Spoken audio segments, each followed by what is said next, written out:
The following conversation discusses a number of topics. They include entrepreneurship in a controversial industry, the importance of firearm safety, why people even own a firearm, and much more. This episode features the brainchild of Tactical Tangerine, Tanganyika Daniel, a certified firearms instructor, certified Glock armorer, and a Marine Corps veteran. What I really appreciate about this episode is how it breaks down this narrative and stereotype about your typical gun owner. Tanganyika speaks for herself that a number of customers are women, minority women, who want to feel safe in maybe areas that don't provide that feeling on a day-to-day basis. So really appreciate her insight and getting to know more about her business and her mission. So really appreciate that opportunity to speak with her. And if you enjoy this conversation, you enjoy what comes from it, what it produces, what it makes maybe think about, I just ask you to rate on Spotify or Apple, follow the show on Instagram at Overcoming the Divide, and share with a friend. Thank you.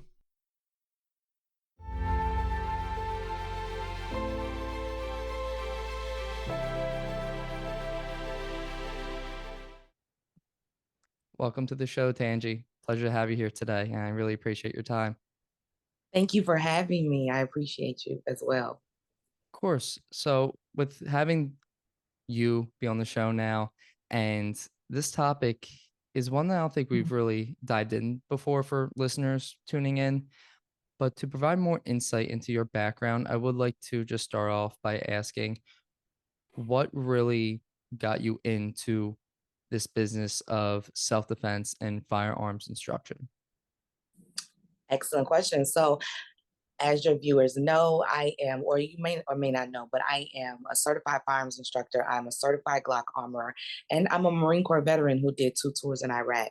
So that's how my introduction to firearms came about. I had no idea about firearms, especially in the beginning. I come from a very religious background. And I was also a cheerleader. So I was very naive to firearms, the two-way rights, the communities, anything like that. So it wasn't until I joined the military that that's when I got involved in firearms. Hmm. And let's speak more into that one word you said, naive to firearms. What does that look like? What did that look like for you? And what do you think that looks like for most people in America? Absolutely. So to be naive to firearms is to be so afraid of it that I didn't want to be in the same room with it. I didn't want to touch it. I didn't want to look at it. I didn't want to know if you had one on you. I didn't want to know any of those things because I figured the least amount of information that I knew about it, the better. That would keep me safe. And in all actuality, ignorance will get you killed. And so it wasn't until I started to learn the universal firearm safety rules. It wasn't until I started teaching. It wasn't until I started to learn more about firearms, then that was when I realized how naive I was to them. So, yeah, being Hmm. religious, don't touch them, don't be around them. Those are criminals who have them in their possession. It's very stereotypical, it's very negative connotations when it comes to firearms. My community, the Black community, they don't talk about firearms. Everything they think they know about firearms is negative. So that adds to you being naive as well. And what do you believe is a more appropriate relationship with firearms for the, say, average American? The most appropriate relationship that you can have with firearms is absolutely knowing the universal firearm safety rules. If you know those, then nothing will happen. And when I mean nothing, no negligent discharges will happen because you'll know exactly what to do. And so, for the basic average American citizen, I would say at least know four safety rules, know the universal firearm safety rules. It's five of them. It's treat, never keep, keep, no. Treat every firearm as if it were always loaded. Never point your firearm at anything you do not intend to destroy. Keep your fingers straight and off the trigger till you're ready to fire. Keep your weapon on safe until you're ready to fire. And then know your target and beyond. If you can memorize those five rules, nothing bad will ever happen to you. Now, what do you say to people who maybe were of your mindset, don't want anything to do with firearms, don't want to even like know about them, or and actually are actively opposed to the Second Amendment and think firearms should be confiscated, or at least a large bit of them, or just say not sold, whatever that case may be? I completely first of all, I wanna say as a professional, I Hmm. completely understand your reservation because I have the background that I have. I understand that there's several different reasons. It's not just one size fit all. They Hmm. hate firearms. It's not that. They could have legitimate reasons why they don't prefer anyone to be around them with a firearm. They don't want to be in the presence of them. They are genuinely terrified. There are people who are justifiably so terrified. They've been in situations themselves, their family members have, whatever the case may be. So I want to start by saying that I completely understand and you're not wrong. The issue is, and it's not even an issue, the perspective that you should think about is criminals do not abide by the law. And so I would encourage the average citizen to understand that with over 300 million firearms in the United States alone, it's advantageous of you to learn how to proficiently use one, or at a minimum know how to load it, unload it, the absolute bare basics, so that you can know what to do if you're ever, unfortunately in the presence of one. Hmm.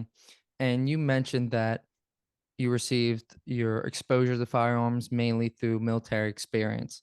But what pushed you to pursue that afterwards, all the way to starting your own business regarding firearms and teaching instruction and self defense? That's a great question. So prior to me being in the firearms industry, I was in the cannabis industry for over 10 years. And so I was teaching, traveling the world, talking about the plant and how it helped me with my PTSD and how it helped me with my situations from Iraq, like the Hmm. residual from Iraq. And so I was going uh, around the world teaching about that and creating curriculum, books, everything. And so I did that. Hmm. And um, I found a letter from the ATF, and it said that you basically couldn't be in cannabis and firearms at the same time. And Hmm. so I had to make a decision. And after all of that time building my business in the cannabis industry, I had to make a decision. And I decided that my 2A rights were more important to me. At this particular time in the United States, there were several different situations going on. The most forefront of it was George Floyd. There was a lot of unrest going on in the country. And I felt like it was time for me to start training again. I started documenting that training, and people wanted me to train them. And I felt like it was only right for me to go get trained in order to know what the correct nomenclature, curriculum, the correct terminology, everything I needed to teach them properly, I wanted to learn myself. And so I got a coach and trainer. I went to school and got certified in all 50 states for this. So that's the transition from, as a hobby or a Hmm. learning into a business because people were interested in learning from me. Why, when speaking to your clients, why do people express that, say, uptick in interest, whereas maybe otherwise they would have no interest? Did they ever communicate that to you, or were you ever able to deduce that from them? So around that time, the top three things that were purchased were Hmm. alcohol, cannabis, and firearms. Hmm. And so this is the trend that's happening. Firearms are the fastest. Women are the fastest group of firearm owners in the United States, and Black women lead that group of women. Hmm. So during that time, they would buy it or someone would buy it for them, but they still didn't know how to proficiently use it. It would stay in the box, it would stay under their bed, Hmm. they would be too scared to take it out because of the children, whatever the case may be. So when someone comes along that looks like them, that sounds like them, that can understand their frustration and can relate and can help them understand it. And it's not just, Black women. It's I've trained so many people at this point in time, and they just want to learn from someone who has the patience, who has the understanding, someone that they can trust, and someone they can relate to. And the reason that they're seeking you out, though, is because you mentioned the George Floyd riots, and I remember very vividly how certain cities looked during that time, including my hometown, Philadelphia, and how concerning it was to be a resident of that city, say, and even more so if you're a business owner when you have pretty much the city officials giving police orders to stand down and separating the political reasons as to why that occurred and the social reasons as to why that occurred. A riot, generally speaking, is an unsafe thing to happen for you and your family, your loved ones, your property, et cetera, et cetera.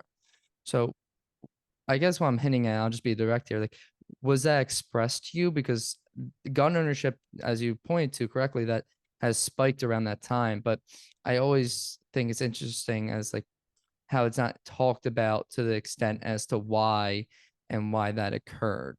It's just like the timelines are in concert of one another. Absolutely, they're almost parallel, and so the crime rate went up, Hmm. and law enforcement were inundated with so many calls. They couldn't. There was absolutely no way they could possibly respond to everyone. Criminals were getting away with it. They knew they could get away with it, and homeowners, business owners. People just got tired and they just didn't want to be a victim. They wanted to be proactive instead of reactive, or something had actually happened to them and they just swore that they didn't want it to happen again, or they knew someone that it happened to. So it didn't necessarily have to be them, but they recognized that crime is or was going up, and Hmm. so they wanted to make sure that they protected themselves, they protected their families. I work with a lot of entrepreneurs who travel a lot and they want to make sure their families are safe. So they might bring me in to teach the whole family how to proficiently use a firearm, where it's located, the safety rules, etc. So it's parallel. When crime goes up, citizens understand that they need to take up their Second Amendment more than any other Hmm. time. And what would you say? Two questions with that, but the first one would be, what would you say is your relationship with the Second Amendment? How do you view that, and how do you see society viewing that, and if there's a delta between the two? Great question, Daniel. For me, I have a very complex, and it's not Hmm. complex. I have a very straightforward relationship with the Second Amendment. I have read the Constitution myself. I've read all of the amendments, and I recognize that at some point in time in our nation's history, I was considered three-fifths of a human. Hmm. And I also recognize that at certain points in time, the first gun restrictions or gun laws were created to prevent Black people Hmm. from using firearms. I also recognize that in this day and age, if we are going to go by the Constitution, since it's been ratified, etc., if you're going to say that everyone under this umbrella of the United States, if you say that we have the right to bear arms, then I'm going to do that. I'm going to accept that. I'm going to accept that now I have the right and I'm going to exercise that right. So I'm very aware Hmm. of the stigma and the ramifications of the laws and how it affected, especially the Black community. Hmm. I recognize that. So I'm not a gung ho proponent of the Second Amendment, but what I am is a person that recognizes that this is my right. And more importantly, it's my right to defend myself, protect my family. And so there are people out there that are diehard constitutionalists. They are diehard Second Amendment or die. Like they are like Hmm. into it. And I get that, right? So I'm not that extreme, but I do recognize the importance of the Second Amendment. And I think that I am a part of the community, Yeah. the Second Amendment community. Or does the association, which I think I read and watched a video before from Vice, the National African American Gun Association, is that are you familiar with them and their 100, efforts? Hmm. absolutely. Nice. And I was curious, like, do you have any relationship with them, or do you, or I guess what would be your relationship with them if that exists? So I'm so glad you asked that. They just had their very first convention in Atlanta, Georgia, and it was such a success. I'm Hmm. actually still in New York. I'm dealing with some family things, and so I really hate that I missed it because Philip Smith is the president of NAGA, which is National African American Gun Association, and he has supported me since day one, since I got into this industry. I did several events, whether it was concealed carry fashion show, because it's important for me to teach women how to conceal carry. If they don't know how, then they'll leave it at home and Hmm. they won't use it and they won't train with it, etc. So it's important for me to show them how I'm going about on this journey.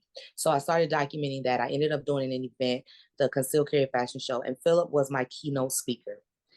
who is again the president Mhm. of the organization. And then recently, I had my first class of over 100 women, and he was also participant of that as well. So he is very, very much a supporter of the Tactical Tangerine brand. I am 100% a supporter of the National African American Gun Association. It's the largest African American gun association in the world. They have chapters in all 50 states, or they have chapters in multiple states, I should say, and over 30,000 members. Like, it's growing every day. And I'm just so proud of the efforts because it's needed. There is a different language, there is a different connotation, there's a different story, there's a different psychology to this particular community. And so it's necessary for this organization to exist.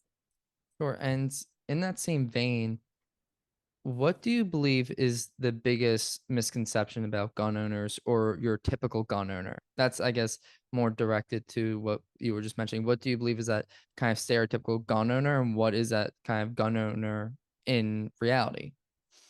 Absolutely. So a very negative, typical stereotype is that we're hot headed. We're just going out looking for trouble. We're wishing someone did something to us so we can pull out our firearm and light them up, and we go out starting fights and getting in trouble. And it is, when I say, an entire complete opposite of that. Most, Mhm, if not all, of the gun owners that I know are family people. We want to just make it out and come back home safely. A lot of the stereotypes are centered around people who, don't have emotional intelligence. Gun owners have the highest emotional intelligence because they don't want to get in trouble. They don't want their gun confiscated. They don't want to use their gun insurance. They don't want to have to talk to the police. They don't want to be arrested. They don't want to potentially lose said gunfight mhm, and die. Like, there's a clear understanding. So we never come out the house looking for trouble. We just want to be able to respond if trouble finds us, because we know, the cops won't get there fast enough. We know no one else is going to mhm. help. So you are your first line of defense. And it's important that people understand that the difference in those stereotypes. Yeah, and something you just mentioned was emergency response times. Whether that be an intruder, which isn't overly common when someone's breaking in, but regardless, whether that be an intruder, you don't even have to be in your house, you could be walking down the street, but or a natural disaster, it speaks to, and I don't know if you're familiar with the name Mike Lover, who runs this kind of, what would be the word for it? Like preparation and respond to emergencies and natural disasters. So for example, he'll speak to always having like gas if you have to drive and like gas stations are filled in, like power goes out and nothing's functioning, having some non-perishable food like storage, things of that sort. But well, I think what you're kind of aptly pointing out, and along with him, is that government, quote unquote government, is not always going to be able to save you, and oftentimes they don't. I mean, we look at the incident in Buffalo, which I'll be speaking out at length in a mini-sode I'm doing, but the incident in Buffalo with people dying in their car, I would say it's reasonable that unfortunately those people, the people who died, expect emergency service, someone to come and save them. But oftentimes that's not the case, unfortunately so. Therefore, I think what you're correctly doing, what I applaud you for doing, is arming people, empowering people, the most people who need the most, to protect themselves, to defend their loved ones and property and whatever they may hold dear to them. So I think that's definitely an important mission. And I want to follow up with that is, what do you believe kind of, what's your end goal? Like, do you have not end goal exactly, but a mission that you're working towards on a day-to-day basis that you hold dear? So for me, it's so empowering teaching not even just women, but anyone, how Mhm, to proficiently use a firearm. It's a level of confidence that you see come across their face. It's a level of fear being erased. I was that person at one point in time. So I completely understand the trepidation. I understand the hesitation and everything. So just breaking simple steps down to them of how they can load and unload, showing them how to read a firearm, how to grab a firearm correctly, how to be safe around one, how to not fear it. There's a power in that. And that's my purpose, is to educate on a level to make people confident enough to even just Mhm. be in the room with it. Because, say there's an intruder coming into your home and you knock it out their hand. If you have to pick it up and grab it, do you know what to do? Do you know how to point, aim, and shoot? Do you know how to get your sights right? Like, these are things that I teach in my class because it's super important. But more important than any of that, it's my purpose to teach you how not to get involved in that situation in the first place, teaching you what signs to look for, teaching you how to avoid conflict, how to use verbal judo. These are things that are my passion that I love to do because I think it's super important, and it prevents you from being in a situation altogether and getting home safely. So that's my passion. That's what I work toward every day, figuring out how I can talk to more people about it and, really bring it to the masses. That's what I work on. Sure. And as mentioned, I think it's needed, and therefore give you credit for doing and pursuing this passion and mission. But what is some of the pushback that you have received, if any? But I can imagine off the top of my head getting some pushback from a number of different areas and people who may think differently than you. Absolutely. There's so many people. And the business fluctuates because Mhm. of the inconsistency, because some people will absolutely love you and they think you're so valuable and so needed and so necessary, but there are people who don't, and they are adamantly against the work that you're trying to do, and they spread misinformation and they spread lies, and they think you're trying to add to gang violence, and they think you're trying to add to the suicide rate, and they think, like, they really believe that you're out here doing a disservice when your heart is so pure and you just really want the best for people, help them understand, like, you can take power back into your own hands. You can take your defense back into your own hands. But that's not translating to some people. They just cannot get it in their ear that that's what you're trying to do. They think you're trying to add to the violence. They think you're trying to contribute to the unfortunate, you know, things Mhm. going on with our youth. They think that you're trying to aid in something very negative, and that's the complete opposite of what you're trying to do. And being a business owner, this is quite the controversial area to get into. So, how does that affect your business? How does it affect, like, it's not just you, the individual, which is, hard enough. It's your business, it's your livelihood. Has there been those kind of barriers that people are purposely trying to, I guess, set you up for failure, or would bask and rejoice in that your mission, I guess, failing as well? Absolutely. So I'm kind of used to this. As Hmm. I said, I was in the cannabis industry, so I'm very used to being in counterculture type industries. And so with social media, if they don't believe in what you're doing, they will absolutely shadow ban you. If they don't resonate with your message, if they think you're trying to spread false information, they will block you, they will ban you. And so you won't have access to the people who really search for your content, that Hmm. really want to be involved in whatever mission that you're a part of. That makes it extremely difficult. And then you have family members who don't believe in what you're trying to do, and they feel away when you come around because I'm always armed. I always Hmm. have a firearm on me. So that's a whole other conversation with family. Then if you're religious, that's a whole other conversation of, you know, what rights you have to carry and where you carry, and is the family safe, and it's a lot. It's very difficult, and also firearms is not scalable globally. So I've had to pivot several different times being in this industry to figure out how I can actually scale my business, and one of those ways is digital content. I do a lot of digital content online, webinars and courses, so that people can still get the information no matter where they are.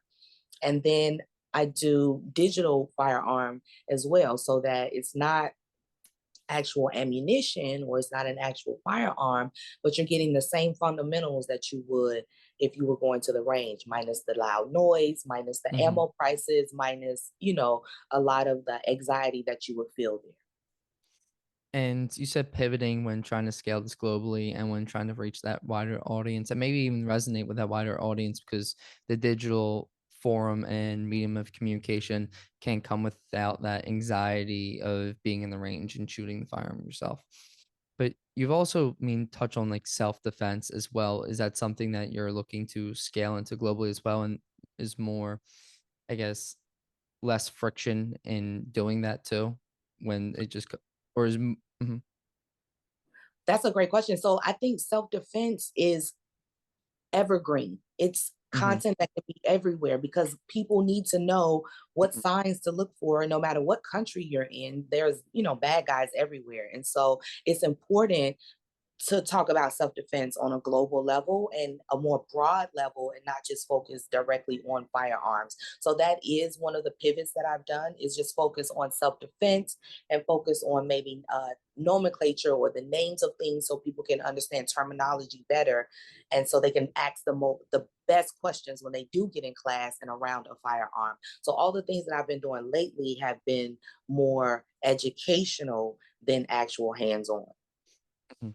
And the people who take these, I guess, results that you deliver to them, do they return? How do you think their lives have changed? You spoke a tad bit on you see their confidence levels, but do you have people who reach back out to you sometime later, or you just run into them and they feel much say more comfortable and confident and I guess being themselves, being around, even if they don't carry a firearm on them, or they don't even say own one, or they just know how to use it, and they're not petrified at the fact that someone may have one, or they may come across one day in a firing range, or a number of examples.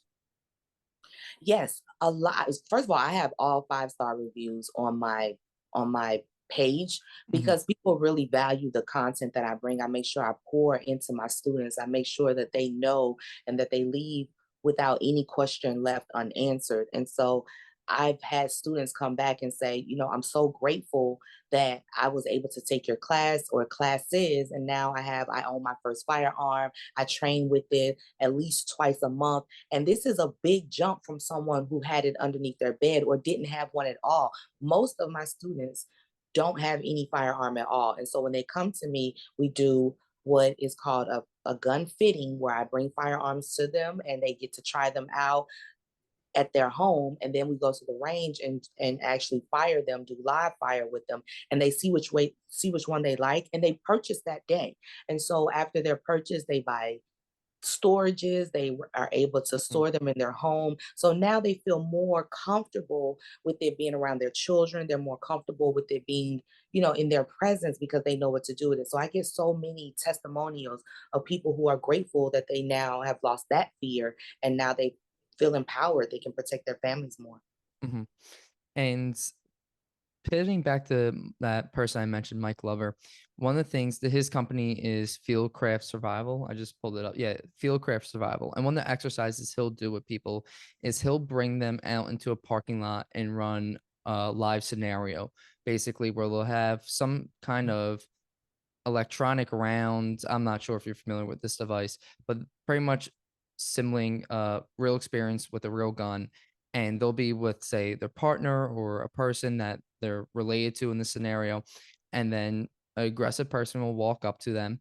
And, I want to say like 9 times out of 10, the person ends up shooting their aggressor in this case. But it's not legal when people are watching this. And it's like how many, he will ask the people, you're a jury, would you convict this person of, murder, of homicide? And people, raise their hand and say yes. And there's this disparity in, I guess, perception of lethality and truth and what is legal, if that makes sense. So people may perceive someone as a threat, but that doesn't give you like the right to shoot them. And in this scenario, people like the person who has the firearm will end up shooting the aggressor when he hasn't or she hasn't even touched the person yet, but they felt threatened. So it's also as if that people, if they're not trained with firearms and come across someone, they could end up like they just buy one for safety or something happens to a close one they buy, but they're not trained in it. And they don't know the legality of utilizing it when not to and when to, then they can end up in an awful situation. So even if you're not too aware or not too inclined to own a firearm after taking classes, would you say it's still like worth the while to understand how to operate one just in case at that time ever comes across so you have that experience? 100%. I suggest that gun owners continue their education because there is something called escalation of force. And I teach this again in my classes because it's super important. You need to know what it means to actually shoot someone Mhm. and the ramifications of that, which is why I teach people not to get into a situation because the law is subjective.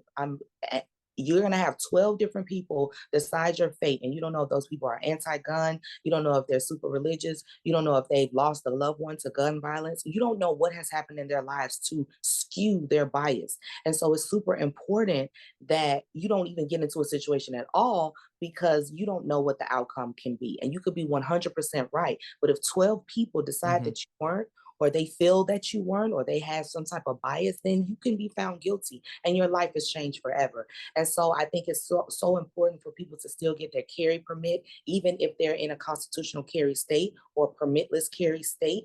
That's so important so that you can make sure that you can have something to present to law enforcement if something were to happen to you.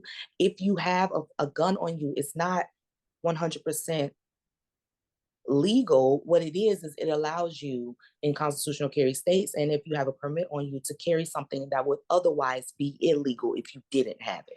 So Mhm. that's why these laws are super important for you to understand these things. If you shoot someone in the back, if you shoot someone who's trying to rob you, if you defend yourself in such a way that is not clear cut, and even if it's clear cut, sometimes it could be skewed in a way where you could go to jail. If a prosecutor is up for reelection, he could pick your case as the case to use as an example. There are so many different reasons why you don't want to get in a situation at all. So I absolutely still recommend, Mhm. classes, education, permit, all of that, and knowing escalation of force. Yeah, and it's worth noting too that in these simulations, Glover, no, the founder of this company, said that it's the people who actually have the most like training on the range and to go through like the exercises of just like shooting different say targets that are so quick to fire because or not they quick to fire not because say they exactly want to, but because it's just this natural reaction, yet they don't really possess the insight or acumen to really understand the gravity of the situation and what level of force is necessary and what is not. This is so true. I learned this. I feel like the only reason I know this is Mhm, because I was, again, Marine Corps veteran, 2 tours in Iraq. I had to learn the Geneva Convention, and that teaches you that there is, even your enemy has rights and laws, and they have, where we were taught one particular time that an enemy behind the firing line could have a gun pointed at you, but as long as their finger is not on the trigger, you can't pull your trigger. You can't do, like, that is a level of fear. That is a level of, I got to make sure I get this call right. I got to make sure that I see what I see and I know what I know. I got to make mhm, sure this is a justified situation, all of that. And so those training scenarios are super important because you will have a bias internally that you may not even know about that will make you pull your firearm and take someone's life unprovoked. And that, oops, is not mhm, sufficient. I'm sorry, is not sufficient. for sure. And I think maybe certain people listening to this would interpret like what I'm saying and what you're saying both is that, go like gun ho, buy a gun for like shoot, protect yourself, which like not like a terrible thing, but very strong Second Amendment, very negligent and ignorant to gun violence. But that's not, at least what I'm putting forward, and you as well, is not really the case at all. It's more so, I can't imagine in most scenarios like education of this type being harmful of any sort because you don't know what's going to happen in the future. And I'm of the personal belief, if you're a family, if you have a family, I think owning a firearm is the right thing to do. I think owning a firearm in general is the right thing to do, or to just protect yourself, and that requires training. Now, I know a lot of people would disagree with me, but regardless if you own it, right? You say you would never own a firearm. Say you come from a background that just makes you, wary of them, and rightfully so, or understandably so, I should say. and then one day something happens to you, your neighbor gets robbed, you buy a gun, you buy a firearm, but yet you don't know how to use it, or you have no kind of experience with it, then you're almost setting yourself up for failure. So I think, the one of the main reasons why I wanted to have this conversation is, I guess, not to bolster or really set up like, ignore gun violence, or nothing's really necessary to reform, gun violence and to alleviate this issue that's plaguing the country, but more so to say that guns are in this country. It's the Second Amendment, right? I have my personal beliefs on it, plenty of content on that. And if they're going to be in this country and people are going to have them, then might as well, I think, being able to just deal with one and understand what that tool is and how it's utilized and how it should or could be utilized is key to protection. I think, and as you point to earlier, which we didn't really get to, is, you know black women, women in general, just biologically are smaller and have less developed mass, excuse me, than men, and that makes them more, say, harder to defend themselves without a tool, whether that be pepper spray or taser or a firearm. And that's why I think your work is so critical too, because in these lower socioeconomic neighborhoods, just in general, regardless of who lives there, that's where you see a lot of the crime, and that's where people need to protect themselves the most. And regardless of who you are and what background you come from, whether it's affluent or just from a lower level, being able to protect yourself really comes down to having the knowledge to do that, because people want to be able to protect themselves, but you need the knowledge base to that, whether it be a martial art or a firearm or just both. I think both would be optimal. But yeah, I want to definitely have that conversation because I do believe it's key in developing this holistic mindset and approach to self-defense for both you and your family. I couldn't agree more. I'm promoting responsible gun ownership, Hmm. responsible gun safety is what I promote. And so you don't necessarily have to be a gun owner, but gun safety is everyone's responsibility, including your children, because your children might have friends who have firearms or they get it from Hmm. their. You always want to be ahead of the game. You never want to be in the middle of it, not knowing the rules, not knowing what's going on, oblivious. That's ridiculous. And so I'm all about gun safety. I'm all about making sure that people are aware of what they can and can't do. And again, it's never to go out and maliciously hurt anyone. I believe that firearms are the great equalizer. I really do believe that. If a bad guy has a firearm, a good guy with a firearm is the one that's going to stop him, because you're on the phone calling 911 and he's still conducting his malice. And Hmm. so I think people don't recognize that we are just trying to protect ourselves. I am a responsible gun owner, meaning I have gotten a background check. All of my firearms are registered in my name.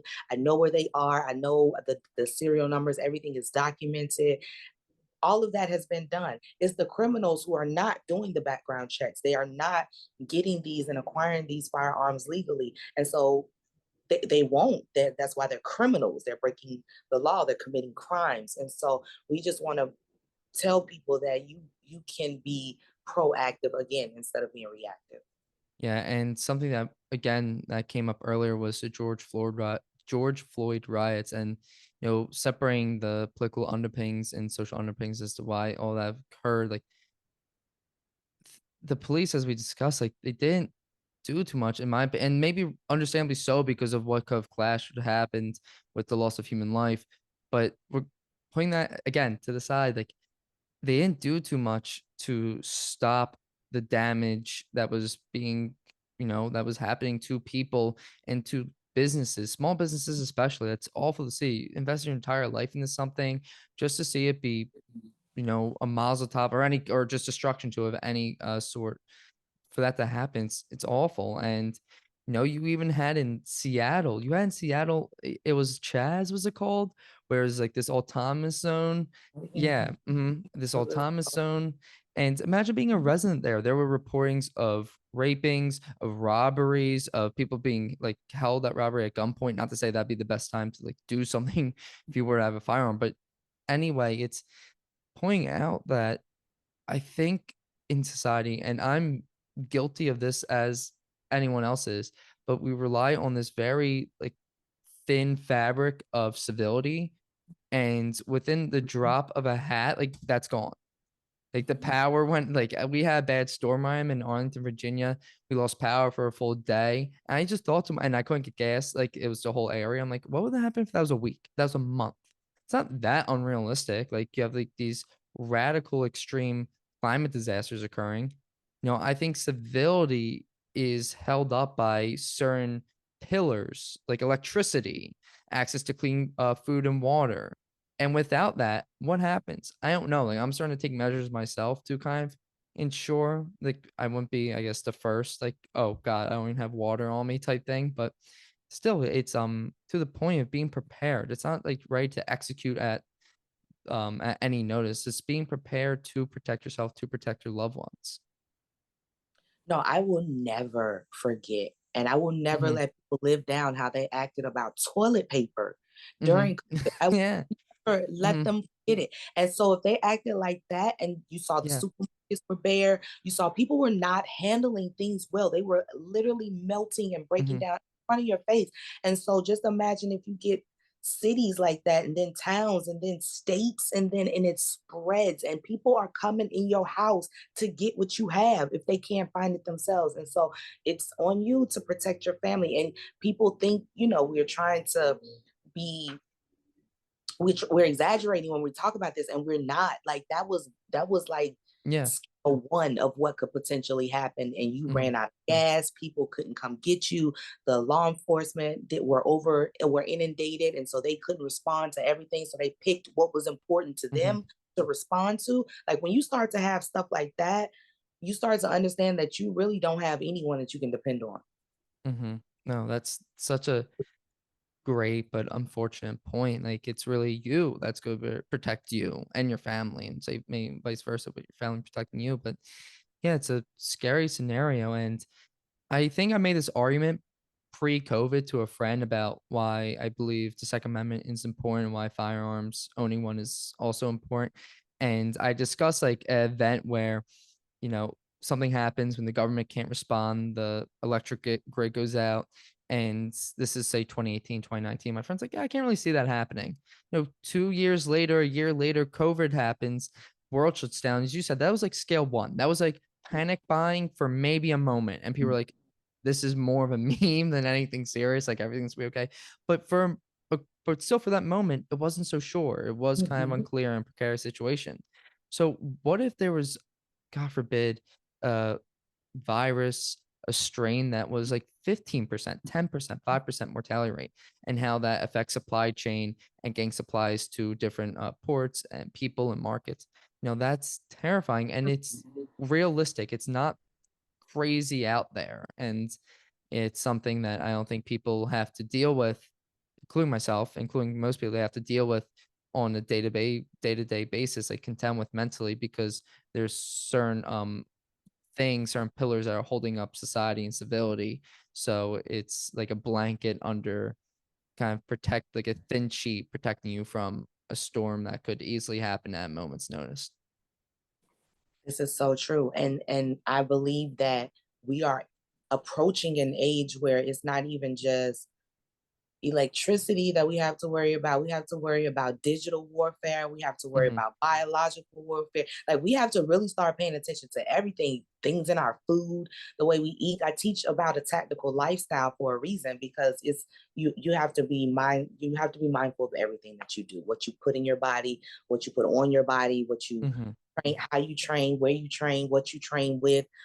Those are all important factors that people don't pay attention to on a daily basis. And, rightfully so, you're oblivious or you got your other things to worry about and you're just trying to make it through the day.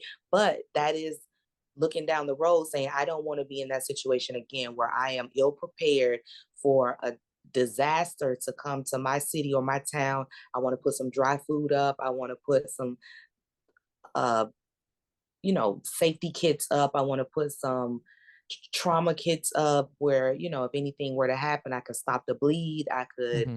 resuscitate in a time of need. I could do what's Yeah. needed I can close a wound. I can do what's needed in order to save my own life or my family's life. Hmm.